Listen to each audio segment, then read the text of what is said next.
Cisco SAN Analytics collects performance metrics for NVMe and SCSI transactions inline as they pass through the MDS 9000 switches.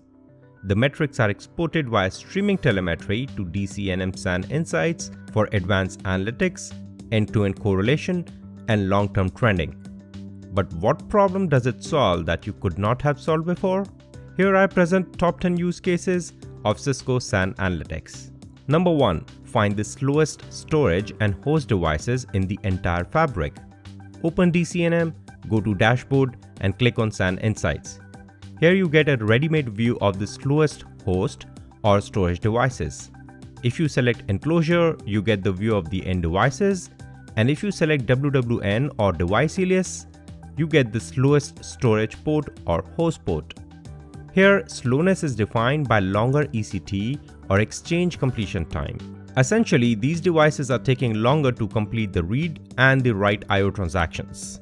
Number 2. Find the busiest storage and host devices in the entire fabric. The busyness of a storage array or host can be measured in IOPS or throughput in bytes per second.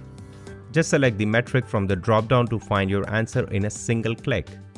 You can find this information per port also by selecting WWN or device alias. Wondering how you can use this information? Imagine you get a brand new ultra-fast NVMe storage array. If that device shows up here doing the topmost IOPS, it is a good sign. However, if that device shows up here under the top ECT, that is not a good thing.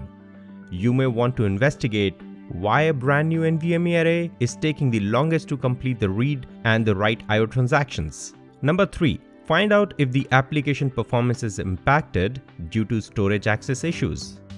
Let's assume you just received a phone call complaining about the bad performance of an application.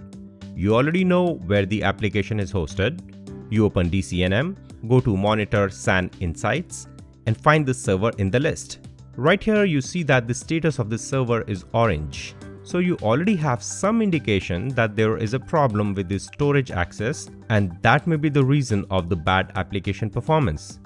To find more details, you click on Orange Status, which takes you down to ECT Analysis.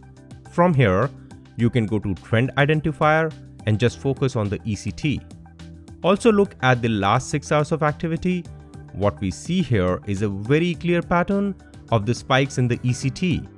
The increase happens every hour and it remains high for almost 10 minutes. ECT is the time taken to complete the read or the write I/O transactions. When it increases, it may impact the overall application response time, resulting in bad performance. I've covered the details of ECT, DAL, and other metric in the video on SAN Analytics performance metrics and I/O flows. You may want to watch that video if you're wondering what I just said about the ECT, its link to the storage access and application performance.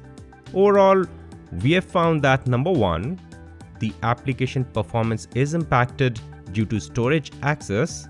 Number 2, the problem happens every hour and it stays around for 10 minutes. In other words, we have found what caused the impact on the application performance, and we have also found when it gets impacted. Next, we want to know why the storage access is slow. That takes us to our next use case, which is pinpoint the exact location of the slowdown. Is it the storage array? Is it the congestion within your SAN? Or is it within the host? Continuing from the previous use case, we see that ECT increases every hour and stays high for 10 minutes. Let's correlate ECT with DAL. What we see here is that DAL also increases, which is an indication that the slowdown is caused by the storage array. Had it been that the ECT increased but the DAL did not, in that case we would have safely ruled out any issue with the storage array and focused on the SAN or the host.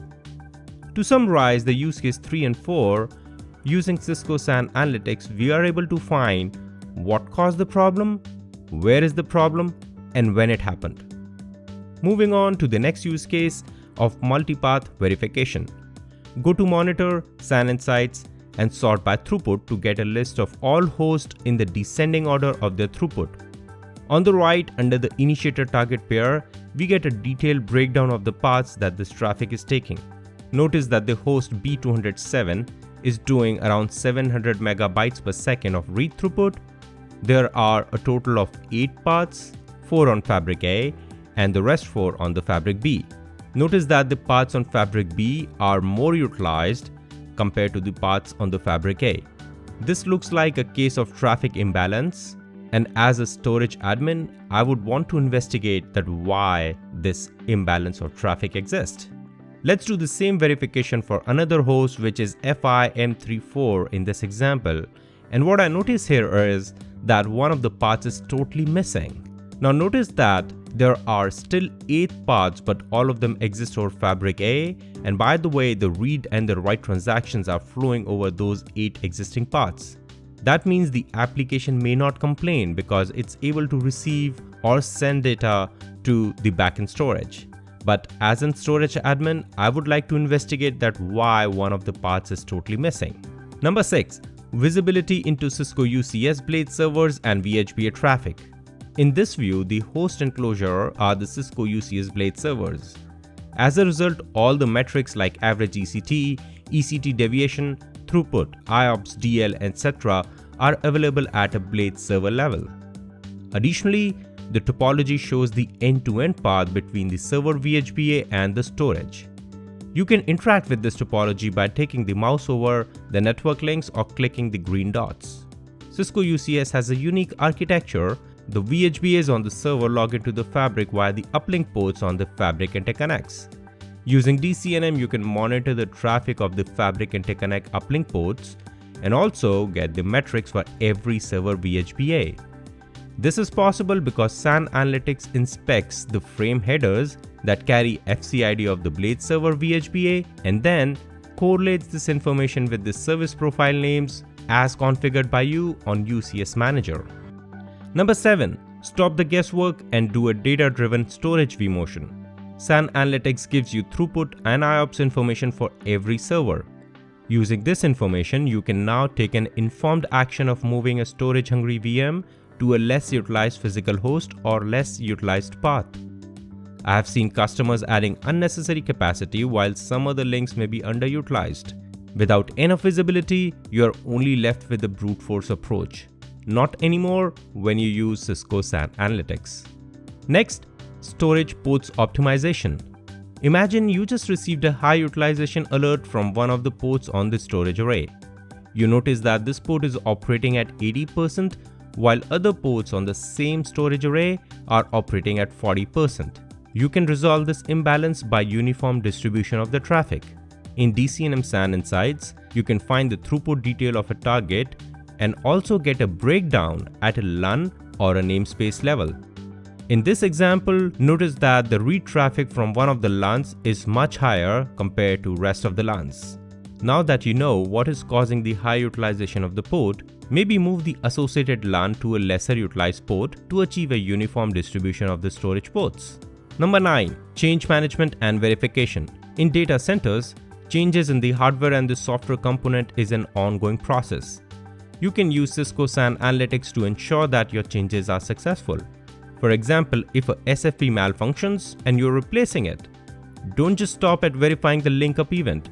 Better yet, compare the IOPS, throughput, ECT, etc. before and after the change. Make sure that they match.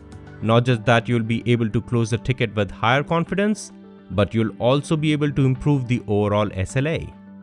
And finally, number 10. Automatic learning of the performance health of your storage.